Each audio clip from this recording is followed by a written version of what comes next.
Well, thanks, Greg, for that question. And as we talked last night during the social hour, I've tried to paint here just a glimpse at an unclassified level of where other nations are regarding the development of their strategic capabilities. We can't ignore those. When we look at the investments that some of these nation states have done now, those investments won't go, the product of those investments aren't going to just disappear. Today, we have the air-launched cruise missile. It's part of our strategic deterrent force, providing us strategic stability today. When you look at just how long we have flown and will continue to fly, platforms like the B-52, last one off the assembly line in 1962. What does it carry? It carries an air-launched cruise missile, allowing it to have standoff capability. That missile is at least 3 decades greater than its service life was intended.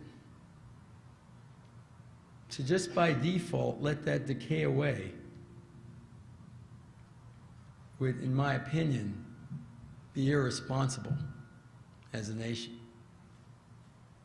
So I can go into more and more details there, but we must replace the air-launched cruise missile, and we can't afford a gap.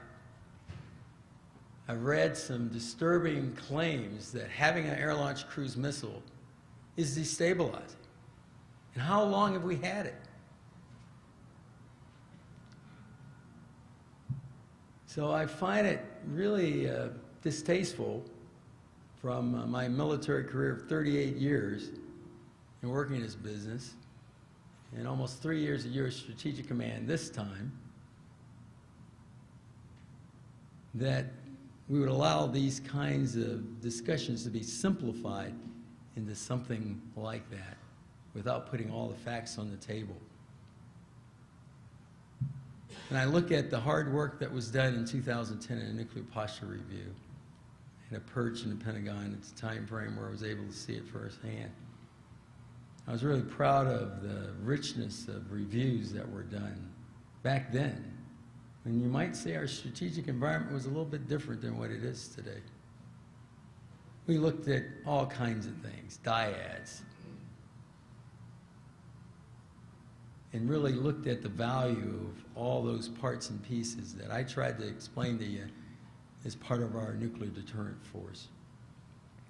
And finally, in my sort of simplistic short synopsis here on air-launched cruise missile, is any adversaries that are developing things. As you look at some of ours, we have fixed intercontinental ballistic missiles. We have a submarine force that has shrunk significantly. We have these bombers that I talked about.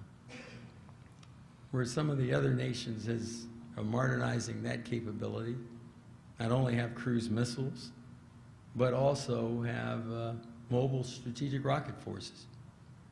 When I say mobile strategic rocket forces, that's mobile intercontinental ballistic missile, and in many cases, MIRV capability. So we don't get a pass. We have to maintain strategic stability. The air-launched cruise missile, the long-range standoff cruise missile, its replacement is a must, in my opinion.